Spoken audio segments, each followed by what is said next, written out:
conta com a presença do grande jornalista, repórter ultra mega tricolor da Rádio Canal Fluminense, Márcio Nogueira. A gente deixa um abração para o Lúcio Barral, que teve que se ausentar e volta ainda porque a gente vai ter um especial durante a semana também do Panorama Tricolor. Volto com o Renato Ram, Marcos Vinícius Caldeira, para falar daquilo que o povo gosta, daquilo que o povo espera do Panorama Tricolor, que é o Fluminense. O Fluminense está de volta. O Campeonato Brasileiro recomeça agora nessa quarta-feira. O Fluminense enfrenta o Criciúma fora de casa, jogo da TV. Todos secarão o Fluminense, claro, né? Porque queriam atingir a Fred, queriam atingir Thiago Silva e agora querem atingir o principal adversário dessa história, que é o Fluminense. E eu queria perguntar já de cara, para agradecer a presença do Márcio Nogueira e já perguntar para ele o que ele espera dessa volta do Fluminense ao Campeonato Brasileiro, a volta do Campeonato Brasileiro, depois da questão da Copa do Mundo. Bom, um abraço para você, um abraço para a galera aí do Panorama Tricolor, é um prazer, primeira vez que estou aqui presente, é uma honra. Bom, falar do Fluminense para essa segunda parte do Campeonato Brasileiro. Eu acredito que o Fluminense vai fazer um grande segundo período dessa competição, porque se reforçou. Segundo as suas estatísticas pessimistas, o Fluminense deve ganhar os próximos 24 jogos, é isso? Deus te ouça. Por aí. Deus te ouça. Agora, eu acho que o Fluminense se reforçou, trouxe o Cícero, que deve inclusive estrear contra o Criciúma, trouxe também algumas boas contratações, fez algumas boas contratações, principalmente ali para o setor de meio campo. O próprio jogador que machucou o ombro, me fugiu o nome agora, que vem treinando inclusive bem, né? O Edson, ele vem treinando bem, é uma opção. Você geralmente fala na Rádio Canal Fluminense com uma entonação diferente, né? Edson. É um jogador que vem treinando bem, é uma boa alternativa para o Cristóvão, porque o setor de meio campo é um setor importante. A gente torce para que o Diguinho continue com a sua boa fase, né? Aliás, a melhor fase dele com a camisa do Fluminense desde que ele chegou ao clube. Teve também a chegada do Henrique, que deve provavelmente fazer dupla de zaga com o Gum. Vamos aguardar, vamos ver se o Henrique dê um pouco mais de consistência ali no setor defensivo, apesar do Marlon ter atuado muito bem nos jogos quando o Erivelton não pôde atuar, principalmente aquele jogo contra o São Paulo. E vamos aguardar, o Matheus Carvalho também vem treinando bem, né? Uma grande surpresa. A volta do Samuel, né? Tá de volta. O Michael foi embora, enfim. O Fluminense teve algumas mudanças e vamos aguardar. Eu estou esperançoso. Samuel, aliás, que é autor do gol mais estraga prazeres da história do futebol brasileiro de todos os tempos. Ao ter marcado o gol contra o Bahia, Samuel desmascarou a maior cara de pau da história do futebol brasileiro. Se ele não faz aquele gol, ninguém ia saber que existiu o caso da amiga portuguesa. E eu estou esperançoso. Eu acho que o Fluminense tem condição de lutar por esse título de campeão brasileiro. Agora, vai ser um campeonato difícil, porque o Corinthians se reforçou, o Inter se reforçou, o Grêmio também se reforçou, São Paulo com a chegada do Kaká. Quer dizer, eu boto aí uns 9 clubes brigando por esse título. Olha, Robinho vem pro Flamengo. Mas você diz brigando pelo título?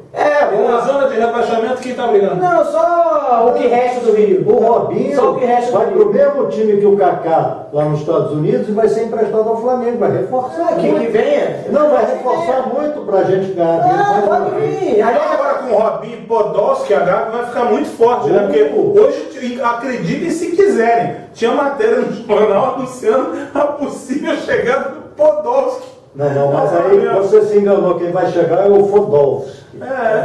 Aliás, eu quero mais que venha o Robinho. Eu quero problema nenhum. O Júlio César já não vem mais. É uma pena. Aliás, 14 gols já na Copa do Mundo. Pois é uma pena ele não ver.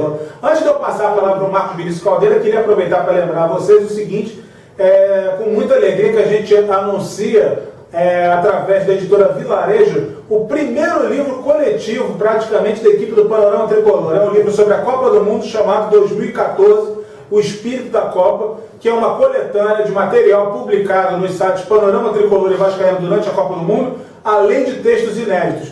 O livro é capitaneado pelo João Marcelo Garcês, pelo Zé Augusto Catalano também, por mim, mas com toda a nossa equipe praticamente do Panorama, todos os nossos colaboradores. É uma grande honra a gente finalmente ter praticamente todos os nossos colunistas como autores publicados. Quer dizer, num momento especial, único, né? A Copa do Mundo no Brasil, um grande acontecimento, apesar da seleção brasileira não ter feito a parte dela, mas essa história precisava ser contada. A gente não podia repetir a ditadura de 1950, quando a seleção brasileira foi alijada da literatura, foi alijada do jornalismo por causa da derrota para o Uruguai. Marcos Vinícius Caldeira, saudade do Flu? Pô, enorme, né? Assim, a gente meio que voltou para a seleção brasileira, né? Não percam, agora tem que interromper Marcos Vinícius Caldeira em cenas inéditas na final da Copa do Mundo de 2014 no Maracanã. Tava sóbrio. Completamente doido. Vai ser. Tava sóbrio? Tava muito doido. Vocês vão gostar, Marcos Caldeira, como vocês já viram em outras oportunidades. Mas fala, Caldeirão. Só tomei 5 copões de cerveja. Só isso, né? Aquela de 2 dias. O único repórter que xingar os seus entrevistados. Mas vai torcer pra Argentina? Não, Alemanha, então vai se fuder. Vamos lá. Mas fala aí, o Flusão. Cara, o Flusão, então, a gente agora vai matar a saudade. Essa semana é uma semana intensa do Fluminense. Não nos esqueçamos que dia 21 o Fluminense faz 112 anos de fundação. Então já estamos entrando na semana. Aliás, desculpa até te cortar, né? Semana que completa aí uma semana, né? O Fluminense até fez uma missa em homenagem ao Assis, tem que falar porque então, pegou todos de surpresa, né? A gente tem o jogo quarta-feira contra o Criciúma, né? Tem assim, uma expectativa grande, ainda mais para a estreia de Cícero e de Henrique, né? Existe a grande possibilidade de Wellington nem estar vindo, assim. Eu conversei com o Mário Bittencourt segunda-feira no Conselho Deliberativo, entre outras coisas, ele falou que realmente é concreto, estava muito avançado, e falou bem do Fred, antes da sapatada, que o Fred estava fininho, disposto, até perguntou pelo Ney se viria. Ainda falou assim, o Ney vem para a gente ser campeão brasileiro, então eu estou com muita perspectiva do Wellington Ney chegar.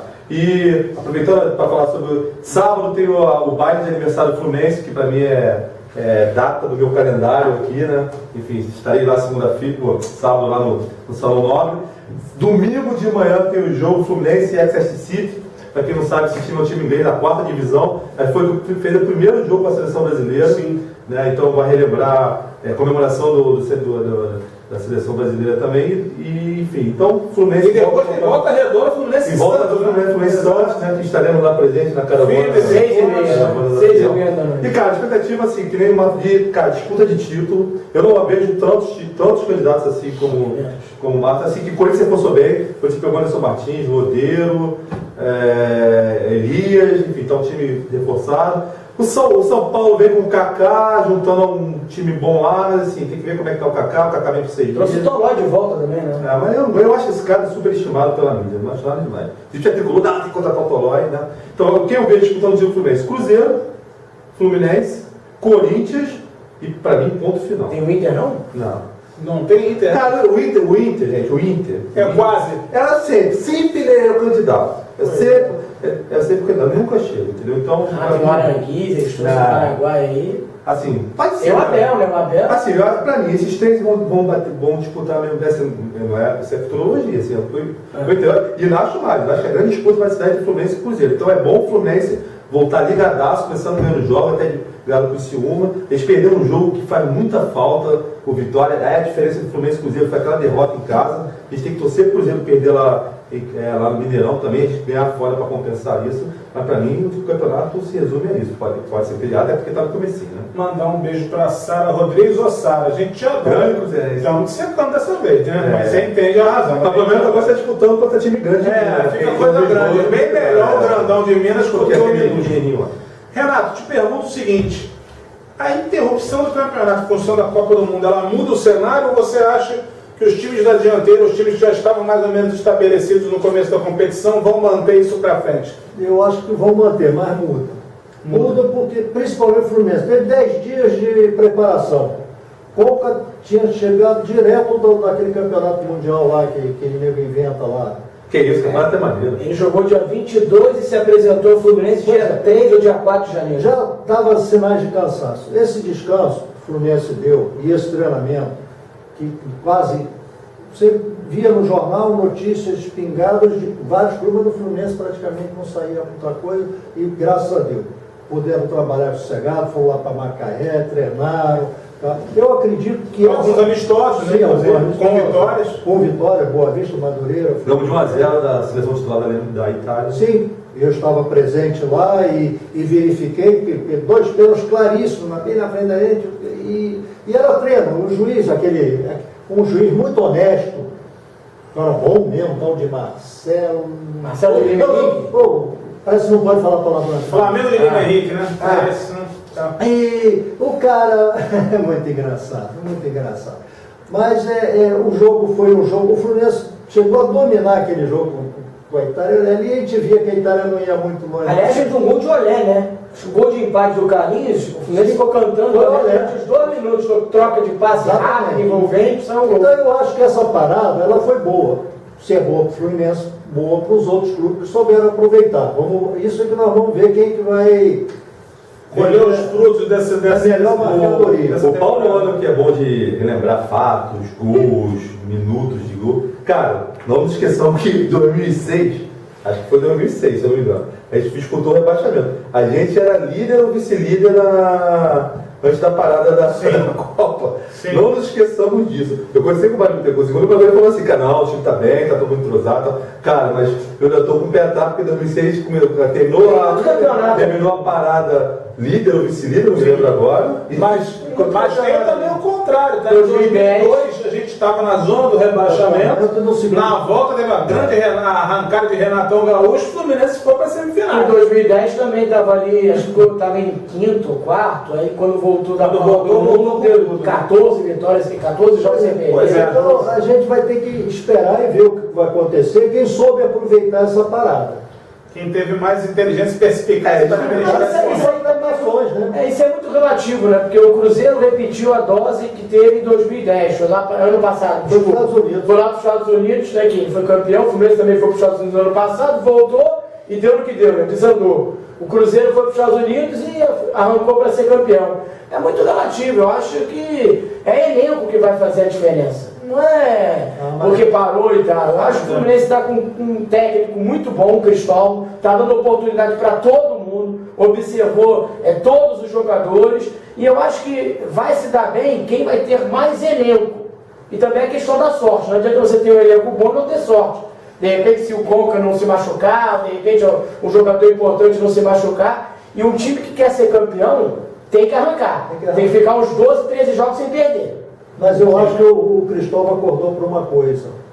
Eu vi a última relação com esse último treino contra o Madureira. No segundo tempo ele botou o time reserva e botou o Clever. E acho que ele esqueceu o Felipe, o mão de alface. Cara, o Felipe, assim, só você, o Felipe. Eu acho que ele viu isso, finalmente. Eu não entendo. O Felipe acho que foi uma tentativa de botar o cara na vitrine para perder, porque aquilo foi uma entubada do Luxemburgo. Entendeu? Só de cara, o cara é ridiculamente horroroso, essa palavra. Ele foi obrigado a contratar um goleiro, porque os nossos 2 goleiros estavam com a seleção brasileira, acho que sub-15, sub-17, então o Fluminense só tinha o Diego Cavalieri e não tinha o reserva. Porque o Kleber na época estava machucado, estava com uma lesão, acho que grave, então foi obrigado a trazer um goleiro. E nós sofremos muito com esse Felipe no principalmente contra o Atlético, né? Contra tudo, até contra a Itália. Pois bom, enfim, já é um consenso da mesa, a gente tem toda a esperança que o Fluminense vai alcançar grandes dias agora nesse segundo semestre, já no recomeço do Campeonato Brasileiro. E a gente passa por um tema que o Márcio já tinha até pincelado, que não é até muito complicado de falar a respeito dele, mas a gente não podia se furtar a fazê-lo. Semana passada, exatos 8 dias, faleceu uma das maiores bandeiras da história do Fluminense, Benedito de Assis, o Assis, autor dos inesquecíveis gols dos campeonatos cariocas de 1983, 1984, campeão carioca brasileiro, também campeão em 1985. Então eu peço uma palavrinha do Márcio para ele falar para a gente um pouquinho a respeito do Assis, o que ele sente e como foi essa perda. Cara, vou até ficar emocionado, porque Assis e Washington para mim representou a minha infância, né? Então, meu primeiro jogo foi em 1984, no Maracanã, uma quinta-feira à noite chuvosa. Eu fui com meu pai pela primeira vez ao Maracanã com 6 anos de idade. E o Fluminense venceu aquele jogo por 2-1. Estava perdendo, acho que até os 40 do segundo tempo, eu chorando do lado do meu pai, que eu achava na época que eu era o pé frio. Meu primeiro jogo no Maracanã, o Fluminense perdendo de 1-0. Aí meu pai falou assim para mim, meu filho, a gente só vai embora quando o jogo acabar, quando o juiz apitar o fim do jogo. Eu chorando, não, pai, o Fluminense tá ruim, tá jogando nada. Eu sei que o Fluminense virou com o gol do Assis e do Washington. Foi 2-1. E aquilo me marcou muito. E eu já era tricolor, mas aquele time de 83, 84, 85 é o que me marcou. Então, Assis e Washington representa assim uma coisa que mexe comigo, assim, que, enfim, acho que não só comigo, como a maioria dos torcedores na minha faixa etária, né? Porque a gente sofreu muito, né? Na época de 80 a gente ganhou muito título e depois de 90 até 2007, tirando 95 gol da barriga, a gente passou uma dificuldade muito grande. Então, Assis para mim é minha infância. A minha paixão só aumentou por causa daquele time e por causa do Assis e do Washington, do Romerito, Paulo Vitor, do Willian, Ricardo Branco, aquele time. Só para fechar, eu tenho todos eles, do goleiro, lateral direito, eu tenho um autógrafo de todos eles, até hoje. Separado. É um dos times inesquecíveis da história do Fluminense. Hoje eu não peço autógrafo para ninguém, mas daquele time eu tenho. Porém, do Conca? Do Conca a gente separa. Eu agora ia pedir a palavra também, peço a palavra do Marcos Vinícius Caldeira para falar a respeito do Assis. Cara, assim, eu sou um pouquinho mais velho do que o Márcio, mas aquele time foi assim, eu tinha 10, 11 anos, não, mais um pouquinho, né? 12 anos. 12, 13 anos quando surgiu o time de 80. Não, eu sou de 70, então eu tinha 12 para 13 anos quando surgiu o time de 80. Cara, enfim, aquele time foi um time sensacional, me deu vários títulos, né? O Assis, a gente viu o Assis na morte do Washington, né?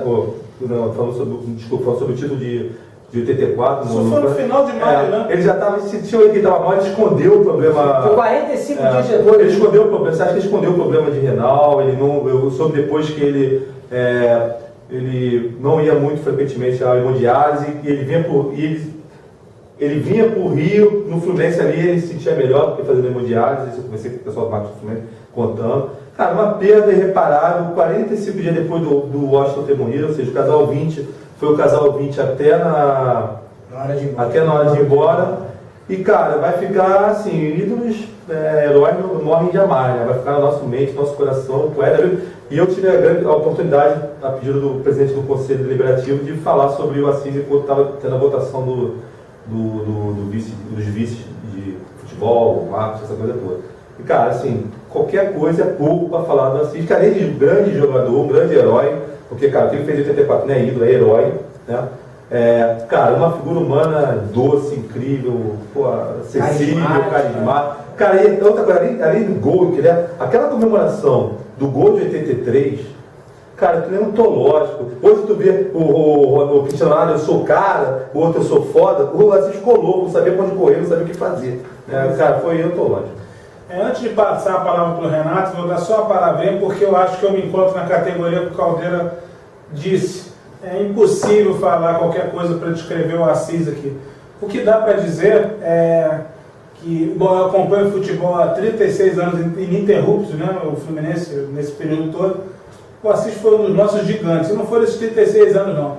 Ele foi desde 1902. Ele é um jogador que levou o Fluminense aos mais altos postos do país. Ele foi a antítese dessa imprensa calhorda, que era obrigada a engoli-lo, comemorando, feliz e satisfeito, até mesmo o fato de ele ser um herói negro, né, para um clube que é frequentemente taxado e acusado em relação à questão de racismo. O Assis é uma bandeira nossa viva, aberta e permanentemente desfraudada nas arquibancadas, literalmente uma bandeira, aliás. E para fechar, antes do Renato completar as palavras dele, o que dá para dizer do Assis é que pelo menos ele foi muito, mas muito homenageado em vida, muito querido, muito amado, chegou ao cinema, chegou à literatura, chegou à história, e o Assis fica para sempre. Renato, sua palavrinha só para a gente encerrar o programa. Qualquer coisa que eu falasse é chover no molhado. Eu assino embaixo tudo o que foi dito. Só isso. Assis foi um grande herói. E com isso eu agradeço a presença do Márcio Nogueira, nosso querido, que voltará mais vezes aqui, o Marcos Vinícius Caldeira e ao Renato Ram. Essa semana tem especial Panorama Tricolor, esse é o Panorama Tricolor de número 107. Estamos de volta, o Fluminense também voltou. Até semana que vem, um grande abraço. Bom.